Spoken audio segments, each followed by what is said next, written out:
informing you on the information pertaining to the death of Anna Garcia. Last Saturday, Taylor Diaz placed a 911 call after reportedly finding Anna's body in the Gentry Life building. Police were called and began investigating the scene at 10:10. Beforehand, Garcia was seen making multiple detours to different labs and libraries. The crime scene starts in Gentry Life Science building where Anna was found lifeless. Upon entering the scene, we come across the body of Anna Garcia. Using the grid method, we examine the scene for any bits of evidence we could find. We see Anna Garcia's lifeless body on the floor, with blood splatters located by the head and table. Around her head, we found flies and maggots, meaning she was already decomposing. A flask was found next to the body, along with a paper note found in the back pocket. Upon further investigation, Garcia's fingerprints were found on the flask, and Eric's were found on the note. A cell phone is also seen at the table, as well as a lock of hair was found on the deceased. In this case, we have 5 persons of interest. First, we have Eric Piedmont, Anna's boyfriend who's taken a recent note of the complications in their relationship. Next, we have Dominique Hall, a fellow highly competitive classmate of Anna Garcia. Recently, Anna was awarded a scholarship that Dominique wanted. And up next, we have Taylor Diaz, Anna's friend who originally found her dead body in the Gentry Science Lab and notified law enforcement. Next, we have Elise Opal, a professor and advisor of Anna's who declined a letter of recommendation. And finally, we have Sam Green, a teammate of Garcia's. They have experienced some recent arguments after a soccer tournament in which Sam had blamed Anna for the loss.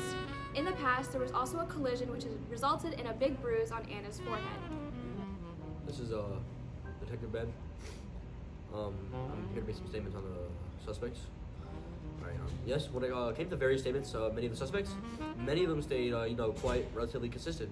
On the other hand, the validity, sorry guys, had a little struggles with the camera. On the other hand, the validity of the other polygraph tests and statements were a little questionable. Some that stood out were Dominique Hall and Eric Piedmont. Piedmont. When it came to question 2, did you and Anna get along? There was an increase in heart rate and breathing patterns. Dominique's case, there was a consistent instability in her answers as a whole. Because of this, we think that Dominique Hall and Eric Piedmont are our leads. We have found multiple pieces of evidence so far. With said evidence, we have conducted a polygraph test, fingerprint test, and microscoped different samples of hair and blood. When examining the phone we found on the table next to her body, we saw that she had been at a cafe about 4 hours before her death, and before that, she had been at the lab almost all night.